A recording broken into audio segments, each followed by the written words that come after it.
అందరికీ నమస్కారం. నేను మీ లక్ష్మి.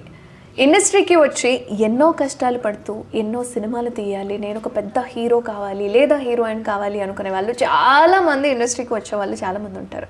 బట్ ఇండస్ట్రీలో ఆన్ స్క్రీన్ మీద కనిపించాలి అనుకోవడం వేరు, నేను ఒక హీరోగా, నేను ఒక ఆర్టిస్ట్గా నేను స్టేజ్ మీద కనిపించాలి, స్టేజ్ మీద నా నాటకాలు వినిపించాలి, నా నాటకాలు కనిపించాలి అనుకునే వాళ్ళు చాలా తక్కువ మంది ఉంటారు. ఎందుకంటే ఇప్పుడున్న జనరేషన్లో ఎంత స్పీడ్గా ఉంటుంది ఏంటి అనేది నేను పర్టికులర్గా ఎక్స్ప్లెయిన్ చేయాల్సిన అవసరం లేదు, మీలో ప్రతి ఒక్కరికి తెలుసు. కానీ ఇప్పటికీ కూడా థియేటర్ ఆర్ట్స్ చేసి నాటకాల ద్వారా ఎన్నో అవార్డ్స్ని, ఎన్నో ప్రశంసలని అందుకున్న శివరాం రెడ్డి గారు నాతో పాటుగా ఉన్నారు. ఒకసారి మాట్లాడదాం. నమస్కారం శివరాం రెడ్డి గారు. నమస్తే అండి. హాయ్. యా, అసలు నాటకాలు వేస్తారు మీరు, థియేటర్ ఆర్ట్స్ ద్వారా ప్రతి ఒక్కరికి క్లాసెస్ చెప్తున్నారు ఇప్పటికీ అని అంటేనే నాకు నిజంగా చాలా గర్వకారణంగా అనిపించింది. ఎందుకంటే ఇప్పుడున్న జనరేషన్ నాటకాల మీద ఎక్కువగా ఇష్టం చూపించిన వాళ్ళే చాలామంది ఉన్నారు, సినిమాల సైడ్ ఎక్కువ మంది ఉన్నారు. సో ఫస్ట్ క్వశ్చనే, అసలు సినిమాల మీద ఎక్కువ మెప్పు ఉండడము, నాటకాలకి ఇంత తక్కువ మెజారిటీ పీపుల్ చూడడం, ఈ డిఫరెన్స్ ఎందుకు వచ్చిందంటారు అసలు? యాక్చువల్లీ ఇప్పుడైతే మనకి స్మార్ట్ ఫోన్స్ కానీ తర్వాత స్క్రీన్స్ కానీ రావడం వల్ల ఏమవుతుందంటే, ఇప్పుడు ఒక దగ్గర సినిమా తీసిన తర్వాత 100 ప్లేస్లలో ఒకటిసారి రిలీజ్ అవుతూ ఉంటుంది. సో రిస్క్ ఎక్కువ ఉండదు. అంటే యాక్టర్స్కి కానీ తర్వాత డైరెక్టర్ కానీ టెక్నీషియన్ కానీ రిస్క్ ఎక్కువ ఉండదు, తెలియదు కాబట్టి ఎవరికి. సో వాళ్ళు ఏంటంటే ఒక్కసారి వర్క్ చేస్తే అయిపోతుంది, మనం చాలా ప్లేస్లో కనిపిస్తామని ఒకటి ఉంటుంది. కానీ నాటకం అట్లా కాదు. ఒక ప్లే బయటకు రావాలంటే 15-45 రోజులు రిహార్సల్ చేయాలి. ఒకటి దగ్గర వేస్తాం ప్లే, మనం అక్కడ ఉన్న వాళ్ళు మాత్రమే చూస్తారు. సో అదేంటంటే లైక్ ఫేమ్ ఒకటిసారి వస్తుంది. ఇది అట్లా కాదు, కష్టపడుతూ ఉండాలి. సో ఏంటంటే తక్కువగా వర్క్ ఉన్న దానికి ఇష్టపడతారు కాబట్టి అందరూ సినిమాలు ఎంచుకుంటారు. కానీ సినిమాలు సెట్ అవ్వడానికి టైం పట్టుద్ది. నాటకాల్లో సెట్ అవ్వడానికి అంత పెద్ద టైం ఏం పట్టదు, తొందరగా. ఎందుకంటే మన కళ్ళెదురుగా కదులుతూ ఉంటారు కదా. సో అంటే చాలా మంది ఇప్పుడంటే తక్కువ, కానీ 90s 80sలో నాటకాలు అంటే పడి చచ్చిపోయేవాళ్ళు. వారానికి ఒక నాటకం ప్లే చేసేవాళ్ళు వీధుల్లో పెట్టి. సో చింతామణి నాటకం, హరిచంద్ర మహారాజ్ గారి నాటకం కావచ్చు. సో ఇలా నాటకాలు వేస్తూ వాటికి ఒక డిఫరెన్సియేషన్ తీసుకొస్తూ ఇప్పుడున్న జనరేషన్లో వీధులలో ప్లే చేసేవాళ్ళు, ఏదైనా ఒక మెసేజ్ని ఇవ్వాలి అని ప్లే చేసేవాళ్ళు చాలా తక్కువ మంది ఉన్నారు. బట్ అయినా సరే అదే రంగంలో నిలదొక్కుకోవాలి అనుకునే వాళ్ళు ఉంటారు. సో అసలు నాటకం అనేది ఎలా మొదలైంది? నాటకం అంటే ఎందుకు మీకు అంత ఇష్టం? అంటే నాటకము అని అంటే ఒక పాత్రని, ఒక కథని మళ్ళీ జనాలకు చూపించడం, వినిపించడం, కనిపించడం అనేది. దాని నుంచి ఏం జరుగుతుంది అంటే, ఫర్ ఎగ్జాంపుల్ నేను ఒక వాలీబాద్ ఒక నాటకం చేసాం మేము. అది ఎప్పుడూ జరిగింది, మనం కథలు చెప్తే విన్నాం మనం. సో మేమేం చేసినామంటే అదే కథను తీసుకొని చిత్రపురి కొండల్లో ఒక నాటకం చేసినాం, ఎన్విరాన్మెంటల్ ప్లే చేసాం. అప్పుడు బైక్ లైన్స్ పెట్టుకొని అపార్ట్మెంట్లకి వెళ్ళి కూడా చూశారు. మాకు ఆ రోజు వచ్చినటువంటి టికెట్లు నేను ఫ్రీగా పెట్టాం నాటకాన్ని. బట్ చాలామంది ఒక్కొక్కళ్ళు అక్కడ ఉన్నటువంటి ఎవరైతే ఏజ్డ్ పర్సన్స్ ఉన్నారో, మా అబ్బాయి అక్కడ ఉంటాడు, మేము ఇక్కడ ఉంటాం, ఈరోజు మాకు ఒక చిత్రపురి కాలిన ఒక రామాయణాన్ని ఇక్కడ దింపిరు మాకు అని చెప్పేసి ఒకళ్ళు 10,000, ఒకళ్ళు 5,000, ఒకమే 1,500 ఇస్తే తెల్లాలి ఆయన ఫోన్ చేసి నేను మీకు 3,000 ఇవ్వమని చెప్పిన, మా ఆవిడ మీకు 1,500 ఇచ్చిందంట అని చెప్పేసి ఇంటికి పిలిపించుకుని భోజనం పెట్టి మరీ డబ్బులు ఇచ్చాను. అంటే నాటకం గొప్పతనం చాలా తక్కువ మంది తెలుస్తుంది. ఎందుకంటే ఆ గంటన్నర సేపు ఆ పాత్రలో ఉండి కనిపించేటటువంటి ఆ ఆడియన్స్ని కాదనుకొని తను ఆ పాత్రలో ఉండి ఆ మ్యూజిక్కి, లైటింగ్కి, కాస్ట్యూమ్స్కి అన్నిటినీ బ్యాలెన్సింగ్ చేస్తూ ఆ పర్ఫార్మెన్స్ చేయాలి. ఆ టాస్క్ కోసం మనం 40 రోజులు కష్టపడాలి. సో నాటకం అనేది ఎట్లా స్టార్ట్ అయిందంటే, నేను చదువుకుంటున్నప్పుడు నా గురువులు చెప్పింది ఏంటంటే, మన చిన్నపిల్లలను చూస్తూ ఉంటాం, అరే మనకు ఆకలి అవుతుందని చెప్పేసి అమ్మ అంటది, అరే ఎట్లా ఆకలి అవుతుందంటే వాడిని చూడని చెప్పేస్తారు. వాడు మాటలతో నాకు ఆకలి అవుతుందని చెప్పాడు, వాడు నవ్వుతూ ఉంటాడు, మనం హ్యాపీ ఫీల్ అవుతూ ఉంటాం, వాడు ఏదో సైగ చేస్తే మనం అర్థం చేసుకుంటూ ఉంటాం. అలాగే మనకు భాష రానప్పుడు, మనం అంటే ఆది మానవుల నుంచి మానవులుగా జీవనం సాగిస్తున్న క్రమంలో మనకు మాటలు, ఒక భాష అనేది ఎక్కడ కూడా లేనప్పుడు, ఒక మనిషికి ఆహారం ఎట్లా సంపాదించుకోవడం కూడా తెలియదు అని చెప్పేసి అంటారు. ఒక జంతువుని చూసి అది తినిపోయినాక మిగిలినటువంటి ఆహారాన్ని తను తీసుకుంటాడు. జంతువు వేటాడినప్పుడు ఆ జంతువులకి తనే వేటాడేవాడు. అలా అలా వేటాడుతున్న టైంలో కొంచెం గ్రూప్గా డివైడ్ అయిపోయి వేటకి వెళ్తుండారంట. వాళ్ళకి మాటలు రావు. ఇలా ఒక 10 మంది అలా ఒక 10 మంది గ్రూప్కి వెళ్ళిన తర్వాత ఎవరికొక గ్రూప్ వాళ్ళకి వేట పడుతుండే. వాళ్ళు తీసుకుని వచ్చిన దాన్ని అందరూ షేర్ చేసుకుని తింటుండే. అంటే మిగతా గ్రూప్ వాళ్ళు పడలేదు. వాళ్ళు ఎట్లా మాట్లాడుకుంటారు, ఏం చేసుకుంటారు, అసలు ఎట్లా అయింది, తింటూ ఉంటాం. అప్పుడు వేటాడుకోవడం తినడం అదే తెలుస్తుండే. కానీ అక్కడ ఒక క్వశ్చన్ రేజ్ అయింది, ఇది నువ్వు ఎట్లా తీసుకొచ్చినావు అని అడిగిన తర్వాత వీడు ఓడు పులి లెక్క, అంటే లెక్క జింక లెక్క చూపించడం, ఒక్కొక్కడు ఒకటి జింక లెక్క వేయడం, ఇంకోడు అంటే ఇట్లా చేయడం. సో వాళ్ళు పడ్డ రిస్క్స్ అంటే వాళ్ళు వేటాడుతున్నప్పుడు వాళ్ళు కూడా డిఫెండ్ చేస్తున్నప్పుడు అంటే తగిలిన దెబ్బలకి వాళ్ళు చేయడం, అప్పుడు వాళ్ళు బాధపడడం చూస్తున్న వాళ్ళు, అలాంటి దెబ్బ తాకిందా నీకు అని చెప్పేసి వాళ్ళని ఓదార్చడం, అట్లా కట్లు కట్టడం. అక్కడి నుంచి జరిగిన దాన్ని వీళ్ళు చేర్చి ఉంచడం, అంటే తినడం చేయడం. అంటే మనకి ఇప్పుడు ఉద్యోగాలు లేకపోతుండే, రెస్పాన్సిబిలిటీస్ లేకపోతుండే, తినడం కోసం బతికే వాళ్ళు, బతకడం కోసం పని చేసుకుంటారు. సో అట్లా వాళ్ళకి తిన్న తర్వాత ఈ ఎట్లయితే కష్టపడ్డామో, ఎట్లయితే వేటాడినామో దాన్ని వాళ్ళు ప్రదర్శించేవాళ్ళు, దాన్ని శిక్షణగా తీసుకుంటారు చిన్నపిల్లలు, మనం అట్లా ఇలా చేయాలి అని.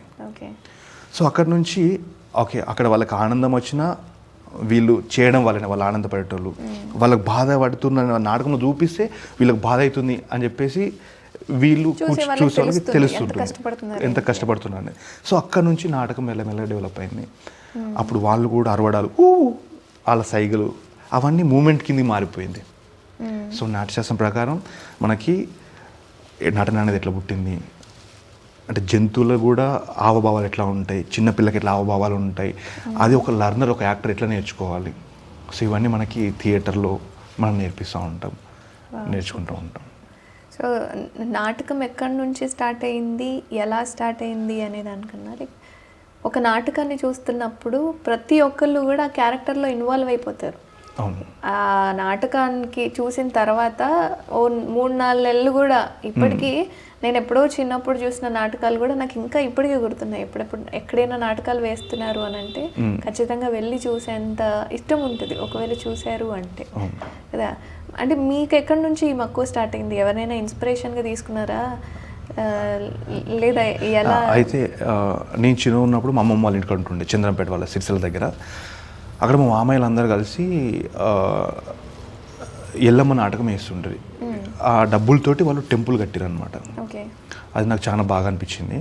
తర్వాత పోతులు వీరబ్రహ్మణ్యం గారి నాటకాలు అవి వేసేటోళ్ళు, సర్కార్ చేసేటోళ్ళు, చదువుతాయని సమాధిలో పెట్టడం మళ్ళీ 2 రోజులు తీయడం, ఇవన్నీ నిజంగా అప్పుడు కొంచెం టెన్షన్ భయం ఉంటుండే. తర్వాత ఈ నాటకాలు వేసే వాళ్ళు ఊర్లలోకి వచ్చేవాళ్ళు, వాళ్ళ ఊళ్ళో పెండారులు వస్తుంటుండే, తర్వాత హరిదాసులు వస్తుంటుండే, చాకలి వాళ్ళ దగ్గర డబ్బులు తీసుకుంటారు. అంటే వాళ్ళందరూ వచ్చేసి ఆ ఊర్లో ఉండి నాటకాలు వేస్తుంటుండే, ఉగ్గత వాళ్ళు నాటకాలు వేస్తుంటుండే.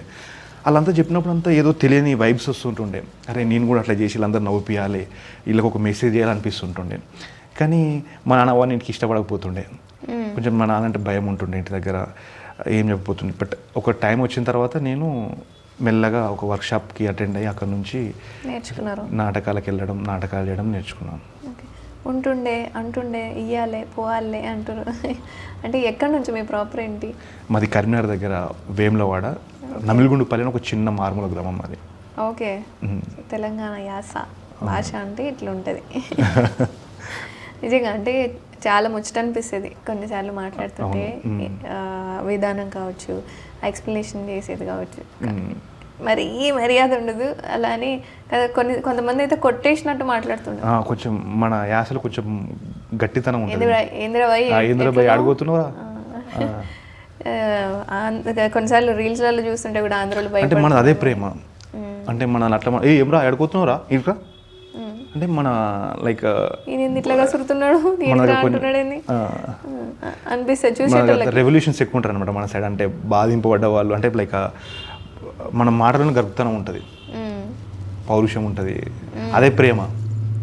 అరే వాడు నాకు అరే అడుగుతున్నావు రైట్ రా అని పిలుస్తాం అనమాట మనల్ని, అంటే ఆ పిలుపులోనే పౌరుషంతో పిలుస్తాం, అదే ప్రేమ మనకి. ఎక్కడ చేశారు మరి థియేటర్ ఆర్ట్స్ అంతా క్లాసెస్? కానీ ఇప్పుడు క్లాసెస్ ఎలా ఏంటి? ఫస్ట్ టైం నేను కరీంనగర్లో మాస్క్ ఇన్స్టిట్యూట్లో 1 month వర్క్షాప్ ట్రైన్ చేసుకున్నాను. దాని తర్వాత డాక్టర్ జి కుమారస్వామి గారు పరిచయం అయ్యారు నాకు. అక్కడ నుంచి నాకు ఎన్ఎస్డి బెంగళూరులో సీట్ వచ్చింది. ఓకే. ఎన్ఎస్డిలో 1 year డిప్లొమా చేసిన తర్వాత అది ఫస్ట్ టైం ఎన్ఎస్డి ఎస్టాబ్లిష్ అయింది అక్కడ బెంగళూరులో బ్రాంచెస్. ఎన్ఎస్డి ఢిల్లీది ఇక్కడ బ్రాంచ్ ఏర్పడింది అనమాట. అప్పుడు 600 మందికి ఇంటర్వ్యూస్ పెడితే 20 మంది సెలెక్ట్ చేస్తారు. సో అందులో తెలంగాణ నుంచి నొక్కనే సెలెక్ట్ అయిన, అది కూడా నాది 4th place నాకు. బాబా కంగ్రాట్స్. అప్పుడు లేను కాబట్టి. Thank you. సో దాని తర్వాత అక్కడ డిఫరెంట్ ఆర్ట్ కల్చర్స్ వాళ్ళు వస్తారనమాట. తెలంగాణ వాళ్ళు వస్తారు, ఆంధ్ర వాళ్ళు వస్తారు, తమిళనాడు వాళ్ళు వస్తారు, కేరళ వాళ్ళు వస్తారు. వాళ్ళ ఆర్ట్ ఫామ్స్ అన్నింటినీ మనకు ఉన్నటువంటి పిల్లలు నేర్పిస్తారు. దాన్ని మళ్ళీ మేము క్లాస్ ప్రొడక్షన్ కింద చేయాలి. దాని తర్వాత ఈ ఇయర్లో మొత్తం కలిపి 4 సెమిస్టర్స్ ఉంటాయి అనమాట. First semester, second, third, fourth అట్లా ఉంటుంది. 4th సెమిస్టర్లో నేను మెయిన్ లీడ్ చేశాను అనమాట. గురుముఖ నాటకం చేశాను. సో అక్కడ నుంచి నాకు నాటకం ఇంకా బాగా దిగిపోయింది అనమాట వీటిలోకి. సో అప్పటి నుంచి ఇప్పటివరకు నాటకాలు చేస్తూ ఉన్నాను. సో మీరు అన్నట్టు మీ తాతయ్యలు వాళ్ళు వీళ్ళు అని చెప్పారు కదా. సో మీ తాతయ్యలతో నాటకాలు వేసిన వాళ్ళతో నేను వాళ్ళ చేతిలో నేను డైరెక్షన్ నేర్చుకున్నాను. బిఎం రెడ్డి గారు కానీ, మోహన్ సేనాపతి గారు కానీ, కోట్ల హనుమంతరావు కానీ, తర్వాత మొదలు నాగభూషణ్ శర్మ కానీ, సో ఇట్లాంటి పెద్ద పెద్ద డైరెక్టర్ల దగ్గర వాళ్ళ దగ్గర 80-90 ఏళ్ళు వాళ్ళ నాటకంలో ఉన్న వాళ్ళ దగ్గర నేను ట్రైనింగ్ తీసుకున్నాను. నేను గొప్ప అనుభవం. అది నేను అదృష్టంగా భావిస్తాను నేను అది. సో వాళ్ళతోటి వాళ్ళ మాటలు చెప్తా ఉంటే అన్ని బాగా అనిపిస్తున్నాయి. సో మీరు థియేటర్ ఆర్ట్స్ చేస్తున్నారు కాబట్టి, సో అండ్ ఇప్పటికి కూడా శిక్షణ ఇస్తున్నారని చెప్పారు చాలామంది పిల్లలు మీ ద్వారా. మీరు నేర్చుకున్న విద్యను మీరు ఇప్పటికీ వేరే వాళ్ళకు కూడా విద్యాభ్యాసం చేస్తున్నారు. సో ఈ థియేటర్ అంటే నాటకాలు వేరు, బట్ సినీ తెర వేరు. సో ఇటువైపు మీ ప్రయాణం ఎలా కొనసాగింది? సో ఈ జర్నీ ఎలా స్టార్ట్ అయింది? అయితే నాకు మా నాన్న అంటే భయం అని చెప్పిన కదా మీకు. సో నాకు సడన్గా ఒకసారి ఏమవుతుందంటే, నేను చిన్నప్పుడు అంటే కొర్రెలు అమ్ముకోవడం అట్లా వేసుకుంటుంటే అట్లా చిన్న కొన్ని డబ్బులు ఉంటుంది నా దగ్గర. సడన్గా ఒక టైం ఏం చేసిన అంటే, ఒక పేపర్ అడ్వర్టైజ్మెంట్ వచ్చింది. ఈ సమ్మర్ ఖాళీ ఏం చేస్తాం మనం, హైదరాబాద్ వెళ్ళిపోదాం, ఏదైనా పని చేయాలని చెప్పేసి అట్లనే సినిమాలు ట్రై చేయాలని చెప్పి. నాకు 2000 అప్పుడు నాకు 17-18 years అంతే. 18 years అప్పుడు. ఆ డబ్బులు తీసుకొని అంతకుముందు నేను ఒక మంగళ షాప్లో కటింగ్ చేసుకుంటూ ఉంటే పేపర్ చదువుతూ ఉంటే, హైదరాబాద్లో చాక్లెట్ బిస్కెట్ కంపెనీలలో సూపర్వైజర్లు, క్యాషియర్లు 10th, ఇంటర్ తోటి జాబ్స్ ఇస్తున్నామని చెప్పేసి అన్నారు. అది ఎట్లయినా సరే మన హైదరాబాద్ పోవాలి, అలా జాయిన్ కావాలి, హైదరాబాద్లో సినిమా వాళ్ళని చూడాలని చెప్పేసి ఉంటుండే నాకు. 8 గంటల బస్ ఎక్కిన, వాళ్ళకి ఫోన్ చేసి రమ్మని చెప్పారు. 8 గంటల బస్ ఎక్కిన, 6 వాళ్ళు దిగిన తర్వాత వాళ్ళు నన్ను ఆల్ఫా హోటల్ దగ్గర రమ్మన్నారు. ఆడికి అయిన తర్వాత వాడు ఒక 200 నీకు ప్రాసెసింగ్ ఫీజు ఉంటుంది నీకు అని చెప్పేసి అని వాడు 200 తీసుకొని ఉప్పలు ఉమ్మన్నాడు. ఉప్పలకైనా ఆడ ఒక 500 తీసుకొని నువ్వు మళ్ళీ సికింద్రాబాద్ అక్కడ అని చెప్పి ఆడికి అయిన తర్వాత మళ్ళీ ఆడుకొని డబ్బులు తీసుకొని నేను షాపుకు పో అని చెప్పేసి అన్నారు. షాపుకు పోయేసరికి 4-5 అయింది, ఆకలి అవుతుంది, పొద్దున్న నుంచి ఏం తినలే నేను. ఇక ఆడ పక్క పొంటి ఒక హోటల్ ఉంటుండే, ఆ హోటల్కి పోయి ఇడ్లీ తీసుకొని తిన్నా. నేను తిని మళ్ళీ ఆయన కోసం వెయిట్ చేస్తూ ఉన్నా పక్కన. అక్కడ ఆర్ఎస్ బ్రదర్స్ ఉంటారు, అక్కడ వెయిట్ చేస్తున్నా. ఆయన వచ్చి భయంగా దొంగ చూస్తున్నాడు. మరి ఆయన అట్లా చూస్తుండా లేకపోతే నాకు అట్లా అనిపించింది తెలియదు, కానీ నీకు డబ్బులు ఏమి ఉన్నాయి అన్నాడు. అన్న నా దగ్గర ఏం లేవన్నా అని చెప్పాను నేను. అన్న తర్వాత సరే బండి ఎక్క అని చెప్పేసి తీసుకుని వెళ్ళిపోయినాను. వెళ్ళిపోయిన తర్వాత ఒక పెద్ద రేకుల షెడ్లో పెట్టిర్రు. పెట్టిన తర్వాత నీ సినిమాలు అనుకున్నా, ఇటు అనుకున్నా, గిన్నెలకు వచ్చిన ఏందని చెప్పేసి భయం అవుతుంది అప్పటికి. కానీ మనం డైరెక్ట్ సినిమాకి వెళ్ళాలంటే ఏదైనా పని చేసుకుని వెళ్ళాలని చెప్పేసి అందులోకి వెళ్ళాం. అర్థమైంది, అది అనుకునే కదా మనం వచ్చింది దానికి. ఆడికి పోయేసరికి ఏంటంటే మొత్తం రేకుల షెడ్లు అన్ని కొయ్యలకు బ్యాగు తగిలేసి ఉన్నాయి, ఒక 30-40 బ్యాగులు తగిలేసి ఉన్నాయి. ఆడ 30-40 మంది ఉన్నారు ఆల్రెడీ అక్కడ, కానీ ఎవరు కనిపిస్తలేరు. ఒక అబ్బాయి ఉన్నాడు, నేనున్నా. అప్పుడు అబ్బాయి పరిచయం చేసుకుంటూ ఇక్కడ వికారాబాద్ దగ్గర అంటే అబ్బాయి. అన్న మరి ఎక్కడన్నా చాక్లెట్ కంపెనీ, బిస్కెట్ కంపెనీ అంటే ఇంకా అది రాలేవు, నువ్వు సాయంత్రం మన 1 గంట తర్వాత వెళ్తే నువ్వు రెడీగా అంటే రెడీ అవుదామని చెప్పి డోర్ ఓపెన్ చేసరికి ఏంటంటే మన గొర్రెల మందల బర్రెల మందలలో ఎట్లయితే ఉంటాయో బాత్రూమ్లో అట్లున్నాయి. వాసన వచ్చేస్తుంది. ఏం అర్థం కాక నేను ఇంకొక అబ్బాయి పోయి ఆ బకెట్ నీళ్ళు తీసుకొచ్చి మొత్తం కొట్టేసుకొని రెడీ అయిపోయి పోయినాం. రెడీ అయినాం. బకెట్లో అన్నం వచ్చింది, ఒక బకెట్లో సాంబార్ వచ్చింది. దానికి అతను ఎక్కడికి వచ్చేది ఒక 50 మంది వచ్చేసారు ఆడికి. ఏం నుంచి వచ్చారా మీరు అంతా? అసలు నేను తినలేదు, వెళ్ళిపోయినా. పోయేసరికి ఏంటంటే ఒక పెద్ద ఫ్యాక్టరీ దగ్గర వాచ్మెన్ ఉండాలన్నాడు. వాచ్మెన్ ఎట్లా చేస్తామన్నా అంటే ఏం లేదు, నువ్వు ఏనే ఉండాలి, పండుకోవాలి అంతే, ఏమి ఉండదు, ఇంకొక బాబాయ్ ఉంటాడు నీతో అన్నాడు. అట్లనే ఉన్న ముద్ద సౌండ్ అంత చెత్తని తీసుకొచ్చి అందులో వేస్తున్నారు. రీసైక్లింగ్ జరుగుతుంది అనమాట. అల్యూమినియం పెద్ద పెద్ద కంటలు వస్తూ ఉంటాయి, లైటింగ్స్. ఆడికి వెళ్ళి కట్ చేస్తే ఒక రోజు ఇక నేను అక్కడ చేయదని డిసైడ్ అయిపోయినా. హోటల్కి వెళ్దాం అనుకున్నా, బాలనర్ హోటల్కి వెళ్ళినాయి. అక్కడికి వెళ్ళి ఆ హోటల్లో ఒక 6 months చేసిన తర్వాత డైరెక్ట్ ఆ హోటల్ ఆయనతో అన్నమాట, రామూర్తి సార్ తోటి. సార్ నేను మీ హోటల్లో పనిచేయడానికి రాలేదు సార్, హైదరాబాద్లో సినిమాలు చేద్దామని వచ్చినా అంటే తిట్టిన ఆయన నన్ను. తిట్టి నువ్వు మంచి హోటల్ బాగా నేర్చుకున్నావు, నువ్వు ఇక్కడనే ఉండని చెప్పేసి పెద్ద ఆఫర్ చేసినప్పుడు నాకు నేను చేయకుండా కృష్ణనగర్ వచ్చేసిన. నేను కృష్ణనగర్ నేను కొన్ని కష్టాలు చూసిన అనమాట. మబ్బులు 4 గంటలకు లేచి మన రాత్రి 12 గంటలకు పడుకోవాలి, షూటింగ్ ఉన్నప్పుడే పని చేయాలి. అక్కడ చాలామందికి వద్దాము చేద్దామని ఒక ఆలోచన ఉంటుంది తప్ప కానీ ఎట్లా చేయాలి ఏం చేయాలి అని ఒకటి ఉండదు. ప్రాపర్ గైడెన్స్ ఉండదు, వెనకాల ఎవరు ఉండరు. అందరు నాలాంటోళ్ళే అనిపించింది. నేను కూడా వాళ్ళంటోనేమో అని భయం వేసింది నాకు. 50 వచ్చినా కూడా విగ్గులు పెట్టుకుని ఇంకా హీరోని అవుతాం అనుకుంటా తిరుగుతూ ఉంటారు పాపం. అది కొంతమంది ఉపాధి కూడా ఉంది. ఈ టైంలో నాకు కోల నాగేశ్వరరావు సార్ పరిచయం అయ్యారు. డాక్టర్ కోల నాగేశ్వరరావు గారు, డైరెక్టర్ కోల నాగేశ్వరరావు పరిచయం అయ్యి మామి చిగురుకి అప్పుడు ఆయన డైరెక్టర్ పనిచేస్తున్నారు. నన్ను చూసి ఆయన ఏం చేశారంటే నువ్వు ఏం చదువుకున్నావు బాబా అని అడిగిండు. సార్ నేను ఇట్లా ఇంటర్ అని చెప్పేసాను. నువ్వు డిగ్రీ చేసుకుని నాకు కనిపి అని చెప్పేసి అన్నాడు. ఇట్లా కొన్ని మళ్ళీ హోటల్ ఒక అతను చెప్పింది కూడా నువ్వు చదువుకోవాలి తమ్ముడు. మళ్ళీ రెడ్డిలో నేను ఇదే హోటల్ వాళ్ళది మళ్ళీ వర్క్ చేశాను అనమాట. ఈ ఇండస్ట్రీ నుంచి ఇంటికి వెళ్ళిన తర్వాత కూడా నన్ను పిలిపించుకున్నారు వాళ్ళు. మళ్ళీ రెడ్డి వాళ్ళ క్యాంటీన్ వచ్చిన తర్వాత అక్కడ ఒక ఆయన కూడా పిలుచుకుని మరీ చెప్పిండు నువ్వు డిగ్రీ చేయాలని చెప్పేసి అన్నాడు. ఆ డిగ్రీ చేసి కరీంనగర్ వెళ్ళిన తర్వాత నేను ఒక ప్రాపర్ ఇన్స్టిట్యూట్లో జాయిన్ అయ్యి నాటకాలు చేసుకుంటూ అప్పుడు నాకు అనిపించింది నేను కూడా టీచింగ్ చేయాలి అని. నేను టీచింగ్ చేసిన ప్రతి ఒక్కరికి చెప్తాను, ఇది ఒక స్టార్ అండ్ ఒక మాయ ప్రపంచం. ఇది మీరు ఇందులో ఉండాలి అంటే కష్టపడాలి. ఏదో వెళ్ళి కృష్ణాలో ఆర్టిస్ట్కి వెళ్తాను ఇట్లా ఉండొద్దు. అంటే ప్రాపర్ ట్రైనింగ్ ఇవ్వడం కోసం వాళ్ళకి ఒక మోటివేషన్ ఇవ్వడం కోసం నేను నేర్చుకున్న అనుభవాన్ని మా క్లాసెస్ రూపంలో చెప్తున్నాను నేను. అంటే క్లాసెస్ చెప్పడం ఉద్దేశం ఏంటి అంటే మీరు అడిగారు అంత క్లాసెస్ చెప్తున్నానని. అంటే ఎవ్వరు కూడా ఈ మాయలో జీవితాన్ని గడపద్దు. నేను థియేటర్ చేశాను కాబట్టి క్లాసులు చెప్పగలుగుతాను, నాటకాలు వేయగలుగుతున్నాను, సినిమాలు ట్రై చేయగలుగుతున్నాను, సినిమా వాళ్ళకి ట్రైనింగ్ ఇవ్వగలుగుతున్నాను. కానీ చాలా మందికి ఏంటంటే సినిమా కోసం వచ్చేసి కృష్ణాలో రూములలో వండుకుంటూ వాళ్ళ లైఫ్ స్పాయిల్ చేసుకుని చాలా మంది ఉన్నారు. సో వాళ్ళ చాలా బోలెడంత మంది వెయిట్ చేస్తున్న వాళ్ళు, అవకాశం లేక ఎప్పుడో అవకాశం కోసం ఇంకా ఎదురు చూసేవాళ్ళు, దీని మీదనే బ్రతకాలి అనుకునే వాళ్ళు బోలెడంత మంది ఉన్నారు. అవును. సో నేను నేర్చుకున్న నాటకం, కావాలనుకున్న సినిమా, ఈ రెండింటినటువంటి అనుభవాలని వాళ్ళకి మన పిల్లలు నేను చెప్తున్నాను. సో నాటకం చేసుకుంటే నీ కళ నెరవేరుతుంది, ఒక యాక్టర్ కావచ్చు. నిజంగా నీకు టాలెంట్ ఉంది అనుకుంటే సినిమా వాళ్ళు నేను తీసుకెళ్తారు, నువ్వు వెళ్ళాల్సిన అవసరం లేదు. అది ఇప్పుడు రీల్స్లో వస్తుంది. టిక్టాక్ రీల్ చేసిన వాళ్ళకి కానీ లేకపోతే ఇన్స్టాల్ రీల్ చేసిన వాళ్ళకి కానీ లైక్ ఇక్కడ టాలెంట్ తోటి ఇండస్ట్రీలో టాలెంట్ అవసరం లేదు.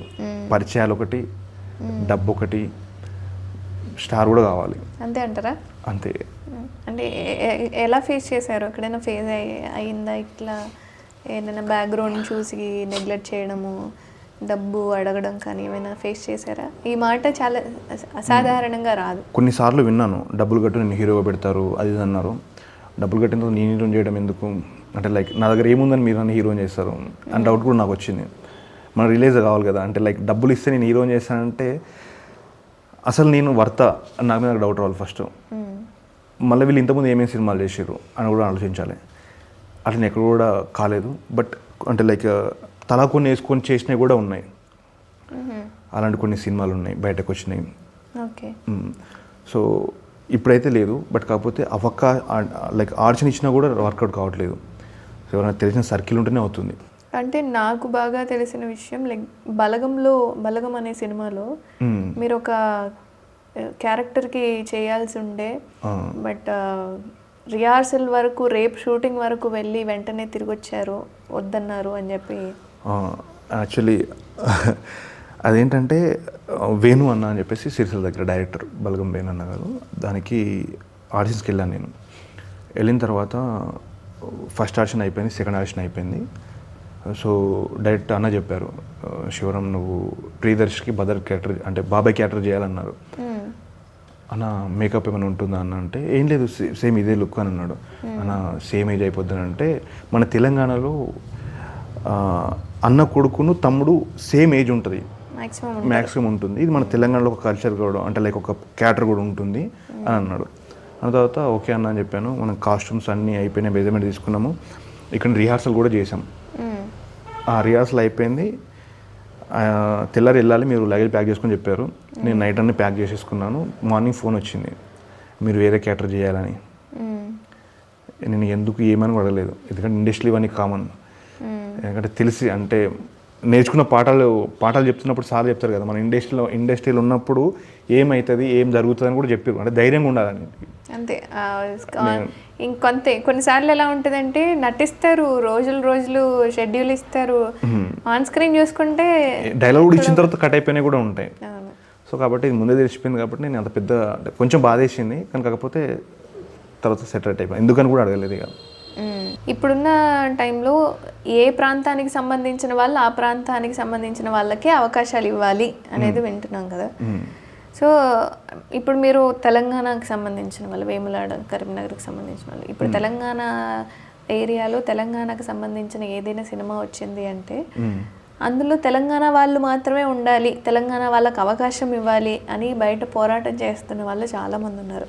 ఇంకా ఈ మట్టి మీద ఉండి వేరే వాళ్ళు డెవలప్ అయిన వాళ్ళు చాలామందే ఉన్నారు అని చెప్పి పోరాటం జరుగుతుంది. ఫర్ ఎగ్జాంపుల్ మల్లేశం సినిమా చూసుకుంటే అందులో మీరు కూడా ఉండాలి అని చెప్పి ఒక ఆర్టికల్ వచ్చింది అని చెప్పి ఒక రైటర్ కూడా మిమ్మల్ని సజెస్ట్ చేశారు అని విన్నాను. ఎంతవరకు కరెక్ట్ అండి? యాక్చువల్లీ నేను ఎన్ఎస్డిబి వచ్చిన తర్వాత ఇది జరిగింది. అప్పుడు నాకు తెలిసిన మా సార్ ఒకరు పెట్టారు, అది అశోక్ గారు చెప్పారండి. మేమందరం కూర్చున్నాము, శివ నువ్వు ఎన్ఎస్డి అయిపోయింది, అంతకుముందు కొన్ని షార్ట్ ఫిల్మ్ చేసావు, నీకు అశోక్ అన్న పరిచయం కదా, ఒకసారి ఫోన్ చేసి అడుగు, ఆయన సినిమాలు రాస్తున్నాడు అని చెప్పేసి అంతా నేను ఫోన్ చేశాను అన్నకి. అన్న ఏమన్నా అవకాశాలు ఉంటే కొంచెం చెప్పండి అన్న మీరు రాసే దాంట్లో అంటే, పాపం అంతకుముందు నేను నా భార్య అని ఒక డాక్యుమెంటరీ కరీంనగర్ డైరీ వాళ్ళు కూడా అన్నయ్య రాశాను, మంచి స్టోరీ రాశాను, దాన్ని నేనే మెయిన్గా చేసిన. సో మల్లేశం సినిమా కన్నా రైట్ చేస్తున్నప్పుడు మన సిసిల్ అబ్బాయి ఎన్ఎస్డి పోయిండు, నా భార్య ఒక డాక్యుమెంటరీ చేసిండు, మనం పెడదామని చెప్పేసి అన్నాడంట. అది పెద్దింటి అశోక్ అన్న. అది నాకు ఎట్లా తెలిసిందంటే మేము అందరం కలిసి ఇట్లా కూర్చొని ఉన్నాము. సో ఇట్లా అన్న ఫోన్ చేసిండు, నేను ఫోన్ చేసిన అన్నకి, చేస్తే అన్న ఏమైనా అవకాశం ఉంటే చెప్పంటే, అవకాశం ఉంటే చెప్పుడు కాదు, నీ ఫోన్ కోసం నేను ఛాన్సార్లు ట్రై చేశాను, నీకు ఫోనే కలుస్తుంది కదా నీకు, అసలు మల్లేశం సినిమా నిన్నే అనుకున్నాము కానీ నెంబర్ దొరకలేదు, నేను ఆల్రెడీ ఒకసారి 2 సార్లు అడగలుగుతా కానీ అడగలేదు కదా, నేను నెంబర్ కోసం ఒకసారి 2 సార్లు ట్రై చేసిన, నా పని నాకు అని చెప్పేసి అన్నాడు.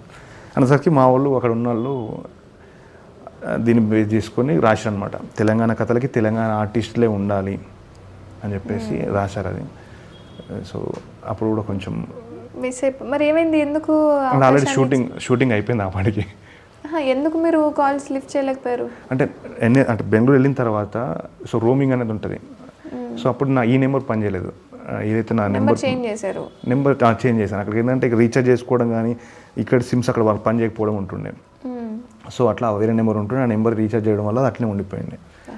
అక్కడ కొంచెం ఎన్ఎస్టీలో వర్క్ చేయడం అనేది ఒక బెస్ట్ థింగ్ అయితే దాని మూలంగా ఒక సినిమా ఆఫర్ అనేది మిస్ చేసుకోవడం ఒక బ్యాడ్ థింగ్. అందుకని సినిమాలు చేసిన అంటే దొరికే అనుభూతి నాటకాల్లో చాలా ఎక్కువ దొరికింది నాకు.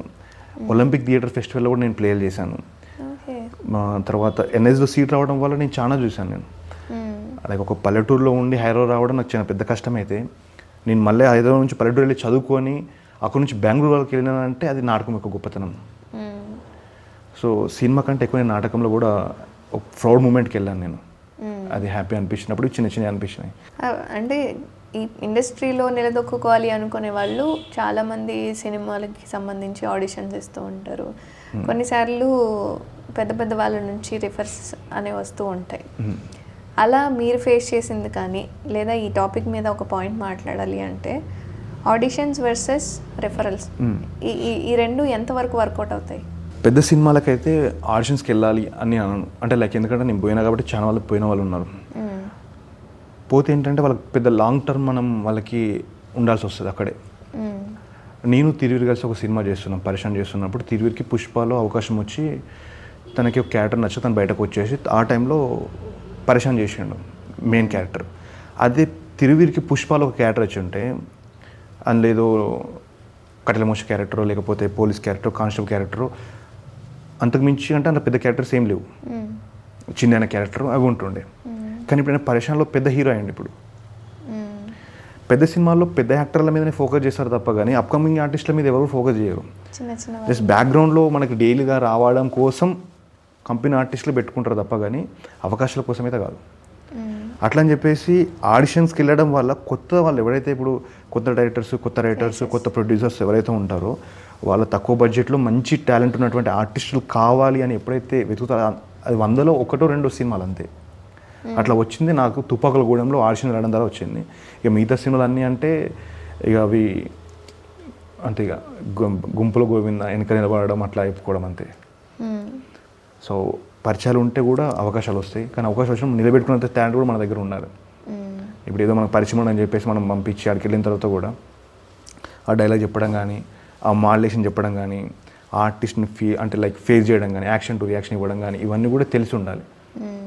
సో అట్లా హరుమారాలో సుధీర్ బాబు గారితో చేశారు. సో ఎక్స్పీరియన్స్ ఎలా అనిపించింది? చాలా బాగుందండి. ఎందుకంటే బ్యానర్ అంటే లైక్ ప్రొడ్యూసర్ కొత్త అతను, అంటే అంతకుముందు ఒక సినిమా చేశాడు, దాని తర్వాత ఈ సెకండ్ సినిమా ప్రొడ్యూసర్కి. కానీ సుధీర్ బాబు అంటే పెద్ద హీరో కాబట్టి సో ఆ ట్రీట్మెంట్ వేరే ఉంటుండే.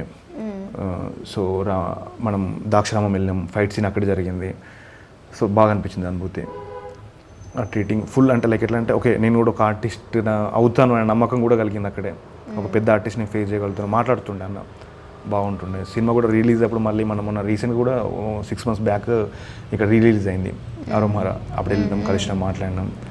సో మంచిగా ఉండే, గోయింగ్ గుడ్.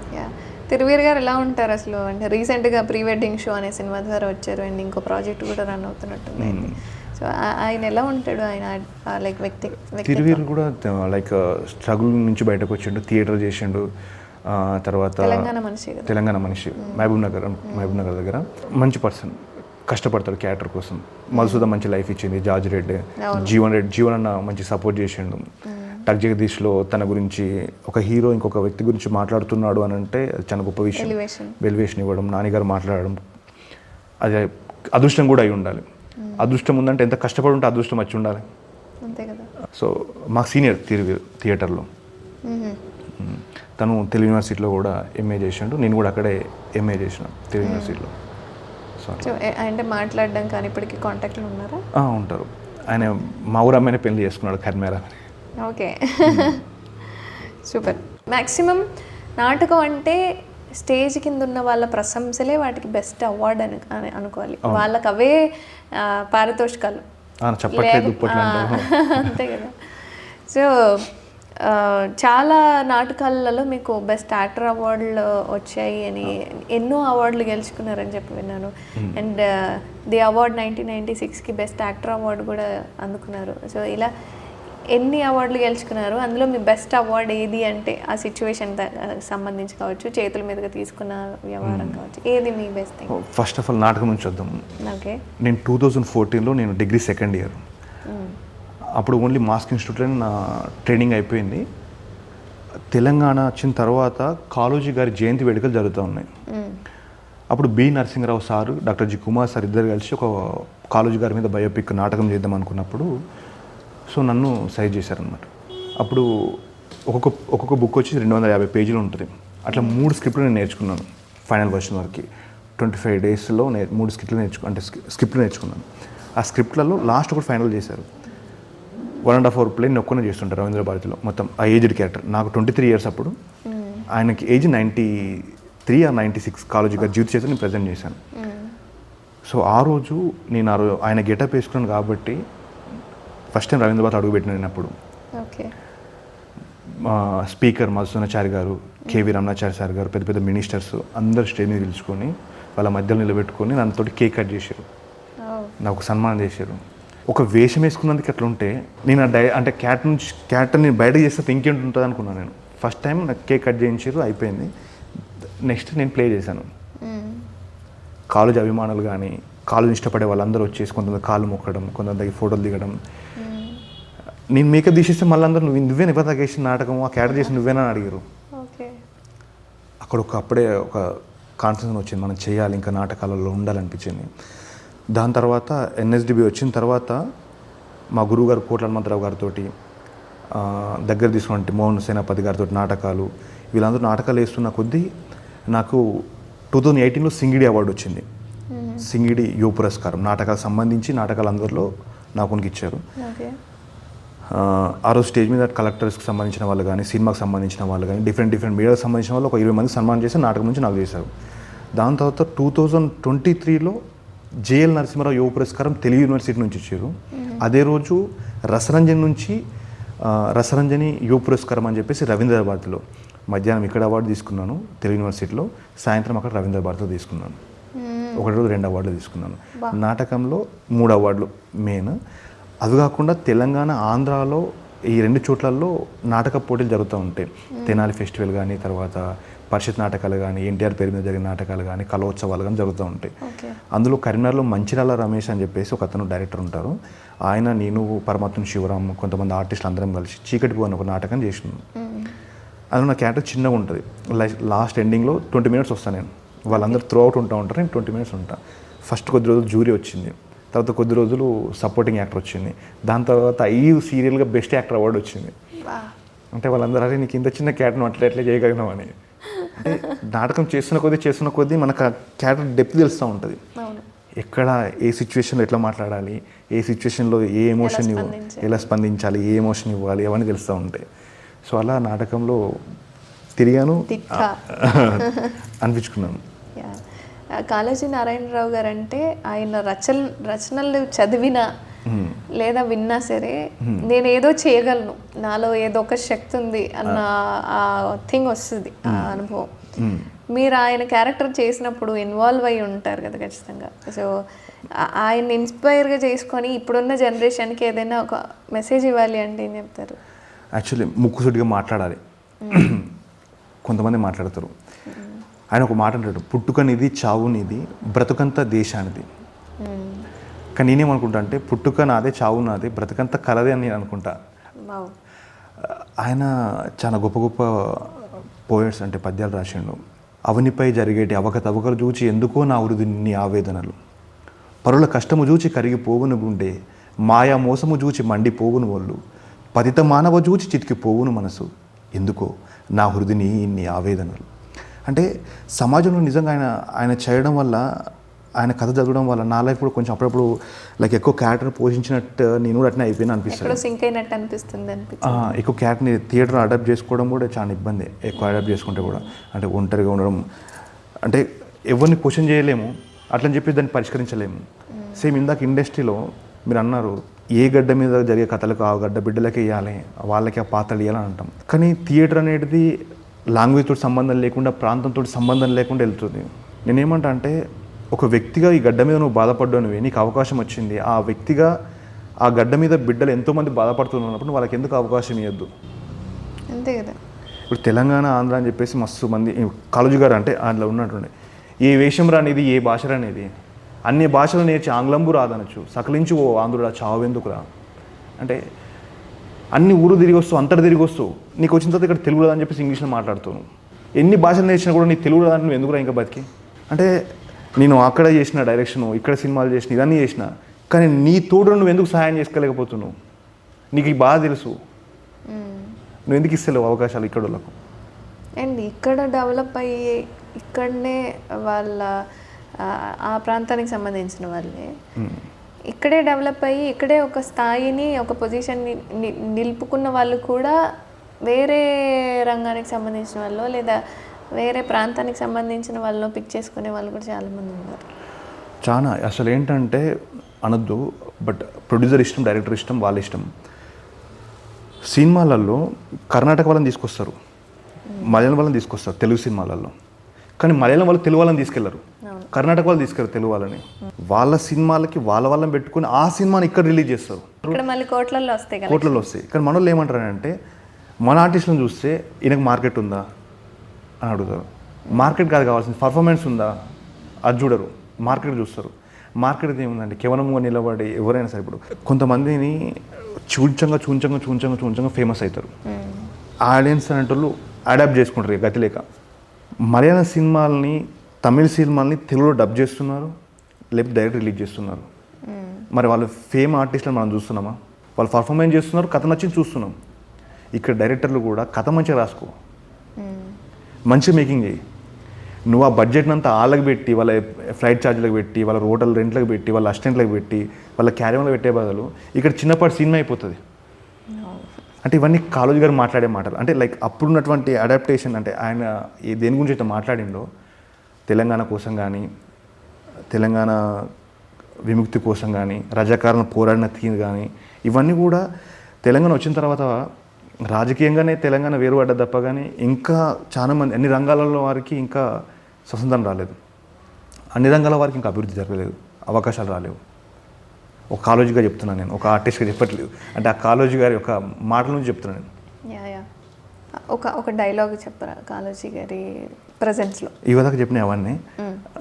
అతిథి ఓలే ఉండి ఉండి అతిథి ఓలే ఉండి ఉండి అవని విడిచి వెళ్ళుతాను, పల్లె పట్టనంబులనక పల్లేరై తిరిగినాను, పూల వాసనలు నిండిన పాలరాతి మేడలలో ఆయాసము కలిగించడి పాయసాలు మెక్కినాను, వాయువుతో పోటీపడు వాహనాలు ఎక్కినాను, కంటకాల మధ్య నేను కాలమెంతో గడిపినాను, అతిథి ఓలె ఉండి ఉండి అవని విడిచి వెళ్ళుతాను, అన్నపు రాసులు ఒకచోట ఆకలి మంటలు ఒకచోట, హంసతూలికలు ఒకచోట అలసిన దేహాలు ఒకచోట, కమ్మని చకిలాలు ఒకచోట వాసన నూనెలు ఒకచోట, గట్టి దవడలు ఇంకొక చోట.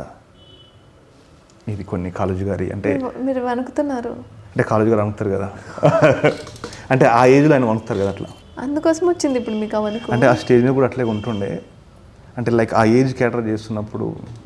ఓకే, డైలాగ్ చెప్తుంటే షేక్ అవుతుంటే చెయ్యి లైక్ ఆయన ప్రజెన్స్ ఫీల్ అవుతున్నారా లేదా? అంటే ఇప్పుడు దాకా అనికినా డైలాగ్ చెప్తున్నప్పుడు అనికినా? ఇప్పుడు ఇలా పెట్టండి పైకి పెట్టండి, అది షేక్ అవుతుంది. లైక్ ఆయన డైలాగ్ చెప్తున్నారు కదా, కొంచెం ఆ ఫీల్ ఉంటుంది. Yeah super. అండ్ కోహినూర్ గురించి కూడా అంటే వాస్తవానికి సంబంధించి ఒక నాటికి కూడా ప్రజెంట్ చేశారు అని చెప్పిన చాలా మంది మన వాళ్ళు. కోహినూర్ అంటే ఒక మంచి పెద్ద వజ్రము, చాలా విలువైంది. కోహినూరు వజ్రము మయూర సింహాసనము. సో దీని గురించి కూడా ఒక నాటకం చేసినాం. ఓకే, కోహినూరు సింహాసనం, కోహినూరు వజ్రం మయూర సింహాసనం. కోహినూరు వజ్రం మయూర సింహాసనం. యా. సో అసలు కోహినూర్కి సంబంధించి ఒక 1 minute ఇలా ఎందుకు మిస్ అయింది, ఎవరు కారణం, ఏం జరిగింది అంటే? ప్రతిసారి కూడా మనం మన వాళ్ళే మనకు వెన్నుబడి ఓడిస్తారు అంటారు కదా. ఓకే. అప్పుడు పాషరాజుకి మన మొఘల్ దొరే నజరుద్దీన్ షా ఉన్నప్పుడు ఆయన కింద ఇద్దరు ముల్క్ అండ్ సాదత్ ఖాన్ అని ఒక ఇద్దరు మంత్రులు ఉంటుండే ఆయన కింద, సామంత రాజులు కానీ మంత్రులా ఉంటుండే. దీన్ని పి లంకేష్ గారు ఒక నాటక రూపంలో గుణముఖ అని ఒక నాటకం రాశారు. సో దీన్ని బసవలింగయ్య గారు డైరెక్ట్ చేశారు. అందులో నేను మొఘల్ కింగ్ నసరుద్దీన్ షా క్యారెక్టర్ చేశాను అనమాట. ఇక్కడ ఉన్నటువంటి ఒక ఇద్దరు మంత్రులు పాషా లెటర్ రాస్తారు ముస్లిం రాజుకి, ఇక్కడ ఉన్నటువంటి మన మొఘల్ దొరే రాజ్యాన్ని సరిగా పరిపాలిస్తలేరు, మీరు రండి మేము మీకు సహాయం చేస్తాము అని చెప్పేసి వీళ్ళు లెటర్ రాస్తారు. అప్పుడు ఆయన రాకుండా ఒక 10,000 మంది సైన్యం పంపిస్తారు. ఆ 10,000 మంది సైన్యం వచ్చేసి 10 లక్షల మందిని కొట్టేస్తారు. ఎందుకు మరి రాజుకు తెలియలేదా సమాచారం? పాపం ఈయనకి సమాచారం అందియకుండా వీళ్ళే దాన్ని దాచిపెడతారు అన్నట్టు. రాజు ఏం చేస్తారంటే ప్రజల యోగక్షేమాలు అరుచుకుంటూ ఆయన సంగీతం, సాహిత్యం, కళల పట్ల ఆయన సంచారం చేస్తూ ఉంటాడు.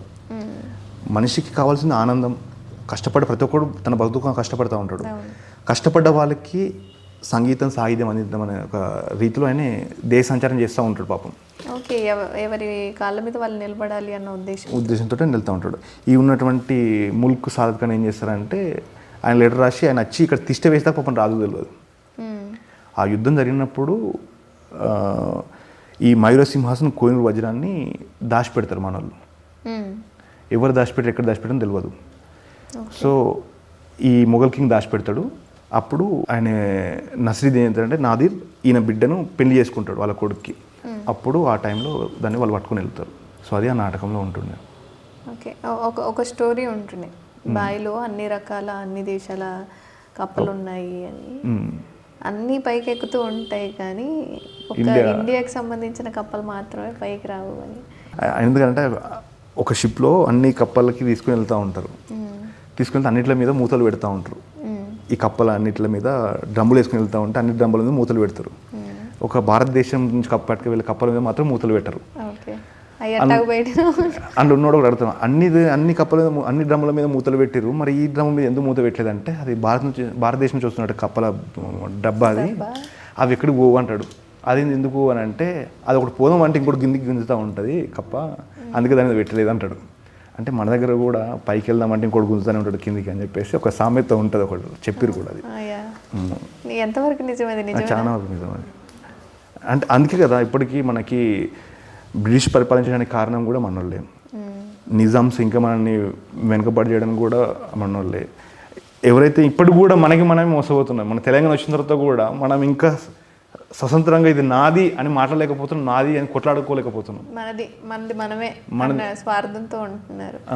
కానీ మన కుటుంబం బాగుంటే చాలు, ఈ రోజుకి ఈ ఫుడ్ నాకు చేతికి వస్తే చాలు, దానికి ఎలా ఉన్నా పర్వాలేదు అని అనుకుంటాం. కానీ నా హక్కు ఇది, నేను ఇది చేస్తాను అని చెప్పి స్ట్రాంగ్గా మాట్లాడే వాళ్ళు చాలా తక్కువ మంది. అవును కదా, ముక్కుసుడిగా మాట్లాడతారు. మళ్ళీ ఇప్పుడు తన గురించి తను మాట్లాడుకున్నాడు, ముక్కుసుడిగా మాట్లాడతాడు. కానీ ఒక వ్యవస్థ గురించి ఒక దాని ప్రశ్న అంటే చేస్తారు, మాట్లాడతారు, కానీ అది తీసుకోరు. సక్సెస్ అయ్యేంత వరకు నిలబడలేవు. నాటకాలు అయిపోయాయి, సినిమా రంగం గురించి మాట్లాడుకున్నాను. పాటలకు సంబంధించి కూడా అందులో మీరు యాక్ట్ చేశారని విన్నాను. ఒకసారి ఆ పాటలు ఏంటి అనేది మాకు కూడా వినిపిస్తే. అప్పుడు మేము డబుల్ మిర్రర్ ఛానల్లో ఉంటుంది సాంగ్స్. ఓకే. ఇల్లు ఇల్లంటావు ఉల్లాసపడతావు, ఇల్లు ఇల్లంటావు ఉల్లాసపడతావు, నీ ఇల్లు ఎక్కడో తెలుసా, నీ ఇల్లు ఎక్కడో తెలుసా. I'm not a singer, but just try చేసిన. సో మీరు చాలా బాగా. అండ్ ఈ పాట అనేది చాలా మందికి, అండ్ ఇప్పుడు మనం మాట్లాడుకున్న స్వార్థం ఏదైతే ఉందో మన వాళ్ళు అని చెప్పి, కానీ ఇప్పుడు ఏ ప్రాణం ఎక్కడ గాల్లో ఎగిరిపోతుంది ఏంటి అనేది కూడా తెలియట్లేదు. అంత తొందరగా చనిపోతున్న సిచ్యువేషన్స్. ఈ జనరేషన్కి కరోనా టైంలో కూడా ఈ పాటకి స్టేటస్లు చాలా హైలైట్ అయిపోయింది. ఈ పాట మొత్తం ఒక సాడ్ ఎనర్జీ, బట్ అందులోనే ఒక రియలైజేషన్ ఉంటుంది. నువ్వు ఎందుకురా ఇంత కష్టపడుతున్నావు, ఎందుకు ఇంత కావాలి అనుకుంటున్నావు, మన వాళ్ళు అనుకుంటున్నావు, కానీ అసలు నీ ఇల్లు ఎక్కడ, కాటి దగ్గర, అదే నీ ఇల్లు శాశ్వతం అని చెప్పేసి. చాలా బాగుంటాయి లిరిక్స్ కూడా, చాలా అందంగా ఉంటాయి. రవివర్మ గారు దీన్ని రాశారు, రాజు వీరం దీన్ని డైరెక్ట్ చేశారు. సో దగ్గర మేము 7,000 ఉన్నప్పుడు అనుకుంటున్నాం అన్న ఈ పాట ఇంకా లేసలేదు అని చెప్పేసి. ఇప్పుడు అది 40 దగ్గర వెళ్ళిపోయింది. అది చాలా బాగా రీచ్ వచ్చింది. అది ఆ పాటలో ఏంటంటే మనం స్వార్థాలు, ఈర్ష, అన్నదమ్ములు, ఈ కొట్లాటలు ఇవన్నీ కాదు. ఏదో ఒక రోజు నువ్వు శ్మశానికి వెళ్తావు, అది నీ సొంతమైన ఇల్లు, అది నీ నిజమైన ఇల్లు, అది నీ విశ్రాంతి తీసుకునే ప్లేస్. ఎందుకు వాటన్నిటి కోసం నువ్వు ఇట్లా ఊగిసలాడి ఇబ్బంది పెడతావు ఒకళ్ళని అని చెప్పేసి మంచిగా రాసిన పాట అన్నది. చాలా బాగా వ్యూస్ వచ్చింది, మంచి పేరు వచ్చింది అప్పుడు ఆ పాటలు కూడా. సూపర్ కదా. కానీ అంటే ఏంటంటే నేను చేసిన కాలేజీ ప్లే కానీ తర్వాత ఇది కానీ ఏంటంటే నేనని గుర్తుపట్టరు ఎవరు కూడా. నేను కూడా గుర్తుపట్టలేదు చెప్పినప్పుడు. ఇంకా డబుల్ మిర్రర్లో మనకి 3 సాంగ్స్ ఉంటాయి. ఆర్మీ గురించి ఒకటి ఉంటుంది, అది కూడా ఆర్మీది ఒకటి ఉంటుంది. అంటే అయ్యబోతున్నా దేశం కోసం సరిహద్దులో సైనికుడైపోతున్నా అని చెప్పేసి అమ్మని విడిచిపెట్టి కూడా దేశం కోసం, మన కోసం వాళ్ళు కష్టపడుతూ ఉంటారు. సో వాళ్ళకు కూడా బేస్ చేసుకొని ఈ సాంగ్ని చేయడం జరిగింది రాజు వీరం గారే. అలాగే పల్లెటూరు విడిచిపెట్టి బతుదేరు కోసం పోతూ ఉంటారు, వాళ్ళ బాధ ఎట్లుంటుంది అనే దాన్ని కూడా మనం అవుతుంది ఈనాడు కడుపు చెరువు, వీడమంటున్నది బతుకుదేరు అని చెప్పేసి ఒక పాట కూడా చేసినాం. ఈ 3 పాటలు చాలా మంచి హిట్ అయినాయి. తర్వాత హార్ట్ టచింగ్ సాంగ్స్ అని కూడా అంటాం. అంటే లైక్ ప్రతి పాట కూడా ఆర్ట్ని లైక్ కదిలిస్తాయి అట్లా. సో వాటిలో మీరు ఉండడం అనేది నా అదృష్టం, మీ అదృష్టం. నిజమే. అంటే ప్రజెంట్ ఏం చేస్తున్నారు, నెక్స్ట్ ప్రాజెక్ట్స్ ఏమవుతున్నాయి? ప్రాజెక్ట్ వచ్చేసి అంటే ఇప్పటి నుంచి నాకు ఎన్ని రోజులు ఏమనిపించింది అని అంటే సినిమాలో ఆడిషన్స్కి వెళ్ళాలి, అవకాశాల కోసం తిరగాలి అని ఒకటి అనిపించుండే. వెళ్ళినాం, తిరిగినాం, చాలా చేసినాం. అక్కడ మీరు అన్నట్టు రికమెండేషన్లు, తర్వాత టైం ల్యాగ్ ఇవే కనిపిస్తుండే. సో ఇండివిజువల్గా ట్రై చేద్దాం అని ఒకటి. తర్వాత నేను ఇందాక మీకు చెప్పాను, ఎక్కడికి వెళ్ళినా కూడా లైక్ మనని మనం మోసపోయించుకుంటున్నాం తప్ప, కానీ అవకాశాలు చాలా తక్కువ వస్తున్నాయి. సో ఎంతోమందికి సరైన వే దొరకక అందరు ఇంకా అట్లనే తిరుగుతుందని చెప్పేసి ఇవన్నీ కనుక్కొని ఫస్ట్ టీటాస్ అని ఒకటి పెట్టాం, Telangana ethnic theatre society. Doctor మామిడి హరికృష్ణ గారు ఉన్నప్పుడు దీన్ని ఎస్టాబ్లిష్ చేసినాము. రవీంద్ర భారతి నుంచి చాలా ప్లేలు చేసినాం మనం. దగ్గర ఒక 5,000 మందికి నేను ట్రైనింగ్ ఇచ్చాను ఫ్రీగా.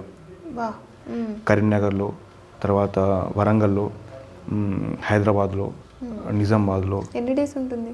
45 days, 30 days ఇలా వర్క్షాప్లు చేసి మళ్ళీ సొసైటీకి సంబంధించిన ప్లేలే చేసాం మనం.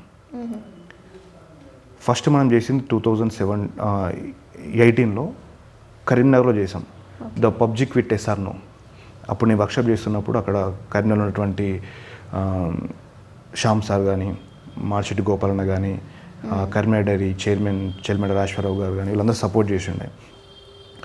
అక్కడ మనం పబ్జి క్విట్ ఎస్ఆర్నో ప్లే చేస్తున్నప్పుడు దగ్గర దగ్గర ఒక 200 మంది పిల్లలు ఫోన్ చూడడం బంద్ చేసారు. ఆ నాటకం చేసిన తర్వాత అట్లాంటిది ఒకటి చేసాం చిన్నపిల్లలకి.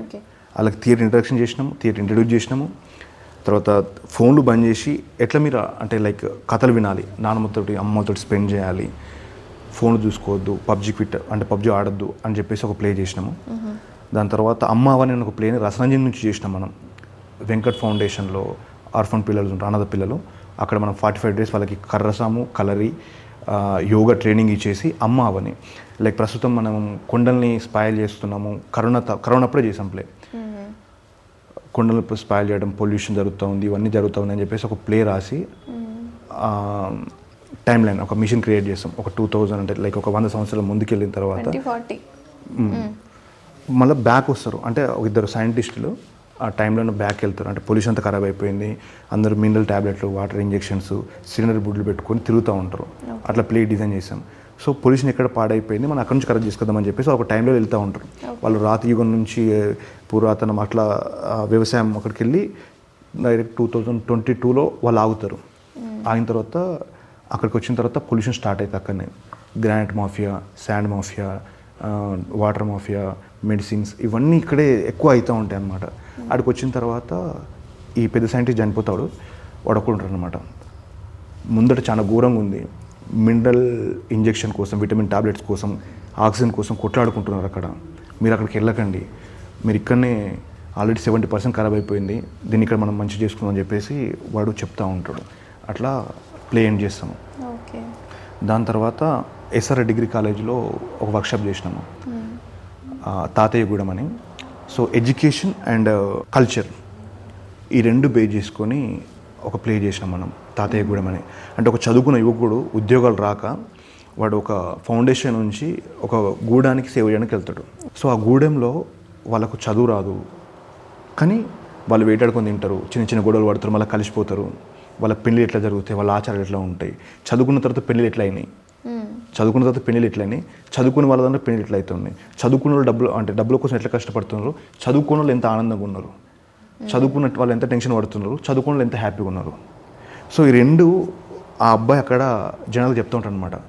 అంటే ఈ కల్చర్ని దీన్ని బేస్ చేసుకొని ఎడ్యుకేషన్ ముందుకెళ్తే బాగుంటుంది, దేన్ని ఎలా వాడుకోవాలని. సో దాని మీద ఒక ప్లే చేసినాము.